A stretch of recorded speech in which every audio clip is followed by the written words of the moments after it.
বন্ধুরা দেখুন, আজকে গরমের কিছু সবজি। আর যতদিন আমি ছাদ বাগান করছি ততদিন কিন্তু শাক কিনে খাই না, নিজে হাতে গ্রো ব্যাগ তৈরি করে আমি কিন্তু শাকের বীজ বসাই। কিভাবে বসাচ্ছি দেখুন, স্কিপ না করে পুরোটা দেখুন, তাহলে কিন্তু অনেক কিছু টিপস থাকছে এবং জানতে পারবেন কিভাবে আমি গ্রো ব্যাগগুলো তৈরি করেছি। নমস্কার বন্ধুরা, আমি সুজাতা চ্যাটার্জি লাইফে ছাদ বাগানে চলে এসেছি আবার একটা নতুন ভিডিও নিয়ে। আপনারা কেমন আছেন বলুন। এখন তো আমরা প্রত্যেকে গরমের সবজি লাগাচ্ছি। আজকে আমি কিন্তু কিছু গরমের শাকের বীজ ফেলবো। আর আপনাদেরকে দেখিয়েছিলাম যে আমি বস্তায় কিছু আলু বসিয়েছিলাম, সেই আলুটা গাছগুলো মরে গেছে। তাতে কি হয়েছে সেটা আজকে আপনাদের সামনেই এটাকে আলুগুলোকে দেখি, মাটিগুলোকে করব, মাটি থেকে তুলবো আলুটা কি হয়েছে দেখি, তারপরে কি কি শাক বীজ ফেলছি। আর বন্ধুরা দেখুন, আমি এরমভাবে কিন্তু অঙ্কুরোদ্গম করে নিই, দিয়ে কিন্তু বীজ বসাই। আমি এর আগে ভিডিও করে আপনাদেরকে বলেছি, আজকেও আমি কিন্তু বলে দেব। আর আলুটা তুলতে তুলতে বন্ধুরা আপনাদেরকে গ্রো ব্যাগ নিয়ে কিছু কথা বলি। যে আমরা যে ছাদ বাগান, আমি যতদিন বন্ধুরা ছাদ বাগান করেছি ততদিন কিন্তু আমি বাজার থেকে আর শাক কিনে খাই না, এবং জায়গা না থাকলেও নিজে হাতে গ্রো ব্যাগ তৈরি করেছি। সেলাই করেও করা যায় এবং আমাদের স্ট্যাবলার দিয়ে সহজেই করা যায়, বস্তা দিয়ে দিয়ে আমাদের যে ছাদ বাগান যে ঝাড় দিচ্ছি, প্রতিদিনকার যে নোংরা আবর্জনা হয় সেগুলো দিয়েই কিন্তু খুব সহজভাবে মানে ছাদেতে সবজি গাছ বলুন এবং শাক বীজ বলুন এগুলো কিন্তু বসানো যায়। আপনারাও সহজে বসাতে পারবেন। এর আগেও কিন্তু আমি দেখিয়েছি, কিন্তু যারা প্রত্যেক দিন তো কোনো না কোনো নতুন বন্ধু যোগ হন, তারা হয়তো জানেন না, যার জন্য আজকে আমি দেখিয়ে দেবো এবং লিঙ্কটাও আপনাদেরকে দিয়ে দেব। আপনারা চাইলে কিন্তু স্ট্যাবলার দিয়ে ওইভাবে কিন্তু গ্রো ব্যাগ তৈরি করে নিয়ে কিন্তু আপনারা শাক বীজ কেন, উচ্ছে বীজ বলুন, ঝিঙে বীজও কিন্তু বসানো যাবে। আমি বসিয়েছি। কি কি শাক বীজ ফেলছি এবং কি কি সবজি বীজ ফেলছি সেটা দেখাবো। এখানে কিন্তু দেখুন ফলের ক্যারেটেও একটুখানি বসিয়ে দিয়েছিলাম। এবারে যে গরমের সবজিগুলো বসাবো, এখানে আমাদের তো জায়গার দরকার, তাই তুলে নিচ্ছে। আর এমনি আলু গাছ মরে গেলে সেগুলোকেও তুলে নিতে হয়। এবং শখের বসে বসানো বন্ধুরা, আলুগুলো যেমনই হোক, যতটুকুই হোক, সেটাই আমাদের কাছে ছাদ বাগান আমরা যারা করি তাদের কাছে আনন্দের। কারণ হচ্ছে সবসময় যে মনের আনন্দটাও হচ্ছে একটা বিরাট ব্যাপার, যে সব কিছুই পাবো এটাও কিন্তু ভালো লাগে না। কিন্তু এই যে যেটুকুই হোক, এই যে মনের আনন্দটা হচ্ছে, এটা কিন্তু দাম দিয়ে কিন্তু কখনো কেনা যায় না বন্ধুরা। নিজেরা ভালো থাকার জন্য আমরা বাগানটা করি, যার জন্য যেইটুকু হয় সেটুকুতেই আমরা আনন্দ পাই। কিন্তু এবারে ধরুন যে এই যে গরমের যে শাক বীজগুলো, আমাদের যে এই যে ছোট্ট ছোট্ট ফলের ক্যারেটগুলো বন্ধুরা, কি হয় মানে বেশি জায়গা থাকে না, তো তাতে শাকটা কিন্তু অল্প পরিমাণে হয়। আর আমরা যদি একটু বড় বস্তা কেটে সহজেই যদি পিন আপ করে যদি গাছ মানে শাক বীজ লাগাতে পারি, প্রচুর সেখান থেকে কিন্তু অনেক শাক কিন্তু আমরা নিতে পারি। দেখুন এই আলুগুলো এতগুলোই হলো, দেখুন কেমন হয়েছে অবশ্যই আপনারা জানাবেন। আর আমার টিপসগুলো যদি আপনাদের ভালো লাগে বন্ধুরা, লাইক শেয়ার কমেন্ট অবশ্যই করবেন আমার পুরনো বন্ধুরা, আর সাবস্ক্রাইব করবেন আমার নতুন বন্ধুরা। পাশে থাকবেন, যেমন পাশে আছেন সেইভাবেই পাশে থাকবেন। আর এবারে দেখুন আমি এই যে শাক বীজ বসাবো, আর এই দেখুন আমার হাতে কিন্তু রয়েছে দু রকমের বীজ রয়েছে। এখানে রয়েছে কলমি শাকের বীজ আছে, আর দু রকম লাল শাকের বীজ আর সাদা পুনকোর বীজ আছে। কিন্তু কোনটা কোন বীজ আমি ভুলে গেছি বন্ধুরা, যখন শাক বেরোবে তখন বুঝতে পারবো। কিন্তু এক একটা জায়গায় এক এক রকম শাক বসাবো, তাতে অসুবিধা কিচ্ছু হবে না। পুনকো শাকের যে মাটিটা আমি করেছি এখানে বলে দিই একটুখানি বন্ধুরা, এটা কলমি শাকের বীজ বসাচ্ছি। এই যে পুরনো মাটিতেই আমি বসিয়েছি, এখানেতে গোবর সার একটুখানি ফসফেট দিয়ে আমি মাটিটাকে ভিজিয়ে রেখে দিয়েছিলাম। তারপর একটু রোদ খাইয়ে আমি কিন্তু এই দেখুন এই বীজগুলো ফেলে দিচ্ছি। কলমি শাক বলবো প্রত্যেকে লাগান, একবার যদি লাগানো যায় 6 মাস কিন্তু খাওয়া যায়। একবার হবে কেটে নেবেন, আবার একটুখানি পাতলা করে খোল জল দিয়ে দেবেন, আবার কিন্তু কিছুদিনের মধ্যে শাক কিন্তু হয়ে যাবে।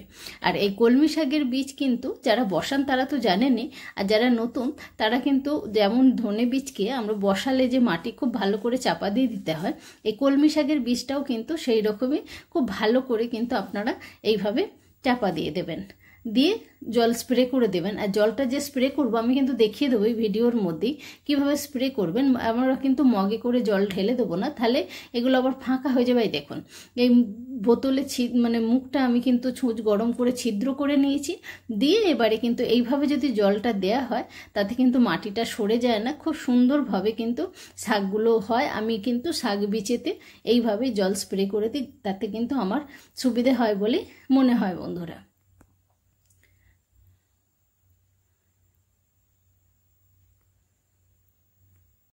বন্ধুরা এবার দেখুন পুনকো শাকগুলো বসাবো, লাল পুনকো হোক সাদা পুনকো হোক, আমি যেভাবে বসাচ্ছি সেভাবে বসান।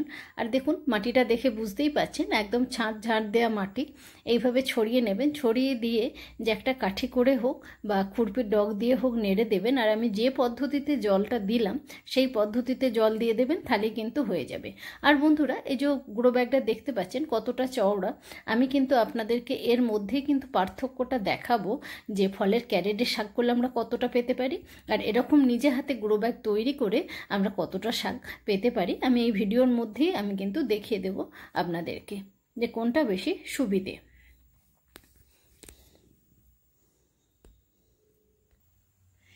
এইভাবে আপনারাও করে দেবেন বন্ধুরা।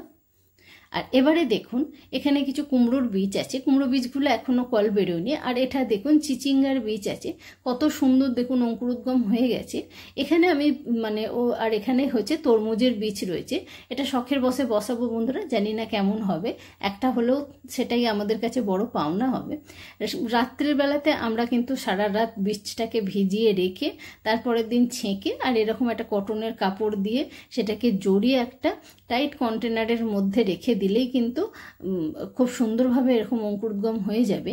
আর এখানে যে মাটিতে বসাচ্ছি বন্ধুরা, এখানে কিন্তু হালকা করে কোনো মাটি বা পাতা দিয়ে দেবেন।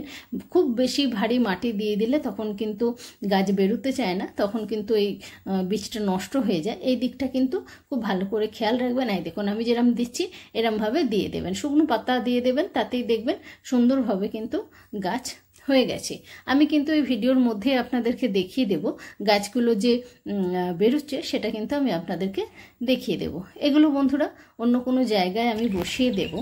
এবারে দেখুন বন্ধুরা সমস্ত গাছ কিন্তু বেরিয়ে গেছে, অনেক গাছ বেরোয়নি, তার কারণ কিছুদিন আগে কিন্তু খুব বৃষ্টি হলো, সেই বৃষ্টিতে অনেক বীজ নষ্ট হয়ে গেছে, বেরিয়েছিল। আর এখানেও দেখুন কলমি শাকগুলো বেরিয়ে গেছে, দেখতে পেয়েছেন। এখানে জায়গাটা দেখেছেন কত বড়, এটাই বোঝাতে চাইছিলাম। এবার ফলের ক্যারেটে আমি শাক ফেলেছি, সেখানে কতটুকু জায়গা সেটা একটু দেখাই। এই দেখুন এইটুকু জায়গার মধ্যে ঘন হয়ে গেছে, এখানে অনেক শাকের গাছ কিন্তু মারাও যাবে। এটাও করতে পারেন, খুব সহজ। আর আমি কিন্তু বলবো যে এই যদি বস্তা সেলাই করে আমরা করে নিতে পারি, আমরা বস্তা দিয়ে যদি এরমভাবে করে নিতে পারি, খুব সহজেই কিন্তু বলুন বর্ষাতেই বলুন এই গরমেই বলুন আর শীতেই বলুন, খুব সুন্দরভাবে কিন্তু এই শাকগুলোও করা যাবে। আর আমি বলেছিলাম অন্য কোনো ভিডিওতে আপনাদেরকে দেখাবো যে কিভাবে আমি সবজি গাছও করেছি। এই দেখুন এতে আমি কফি গাছ করেছিলাম, এখানে কিন্তু আমি ঝিঙে গাছ বসিয়ে দিয়েছি। এইভাবে কিন্তু আমরা হাতে তৈরি গ্রো ব্যাগ দিয়েও করতে পারি। এগুলো কেনাও যায় অনলাইনে, আপনারা কিনে নিতে পারেন, সেগুলো আর একটু ভালো হবে। আর এগুলো আমি নিজে হাতে তৈরি করেছি, স্ট্যাপলার দিয়েও করা যায় এবং সেলাই করেও করা যায়। আমি লিঙ্কটা দিয়ে দেব, কেউ যদি চান করে নিতে পারেন। এই ফারাকটাই আমার বোঝানো ছিল। যে এখানেও দেখুন বন্ধুরা দেখতে পেয়েছেন, এই যে গ্রো ব্যাগটায় দেখতে পেয়েছেন আমি কিন্তু এখানে উচ্ছে বীজ বসিয়েছি। এইসব জায়গায় গ্রো ব্যাগগুলোতে অল্প মাটিতেও গাছ ভালো হয়, কেন জানেন তো? শেকড়টা হচ্ছে এরা চাড়াতে পারে। আর একটা আমরা যে বালতি বলুন বা ইয়েতে বলুন যে গাছগুলো বসাচ্ছি, শেকড়টা কিন্তু খুব বেশি চাড়াতে পারে না। শেকড় যত লতানো গাছে চাড়াতে পারবে গাছ কিন্তু তত ভালো হয়। এই জন্যই আমি বললাম যে ধরুন অনেকেরই আছে না যে বাড়িতে হয়তো টব নেই বা এমন একটা জায়গায় থাকেন যে অনেকটা দূরে গিয়ে আনতে হবে বা বাড়ি কেউ এনে দিচ্ছে না, আপনারা কিন্তু এই বস্তাগুলো এরমভাবে ইউজ করে কিন্তু সুন্দরভাবে কিন্তু গাছ করতে পারেন। শীতকালে এই জায়গাগুলোতে কিন্তু আমি প্রচুর কফি তুলেছি, কফি হয়েছে, বেশ বড় বড় কফি হয়েছে। মাটি কিন্তু খুব একটা বেশি নেই, 6 ইঞ্চের বেশি নেই।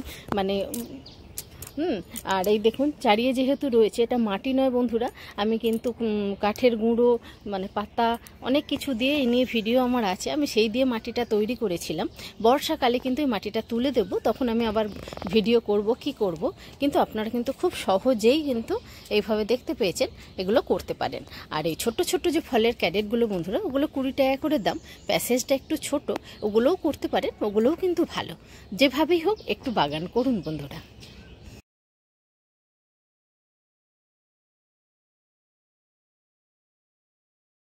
আশা করি বন্ধুরা আমি কি বোঝাতে চাইলাম আপনারা বুঝতে পেরেছেন। আর ছাদ বাগান থেকে যে আলুগুলো কেমন হয়েছে অবশ্যই জানাবেন বন্ধুরা।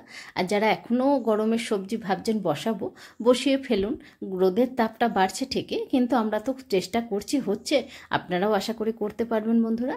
সবাই খুব ভালো থাকবেন, সুস্থ থাকবেন, সবুজের সঙ্গে থাকবেন। আবার অন্য কোনো ভিডিওতে দেখা হবে বন্ধুরা। নমস্কার।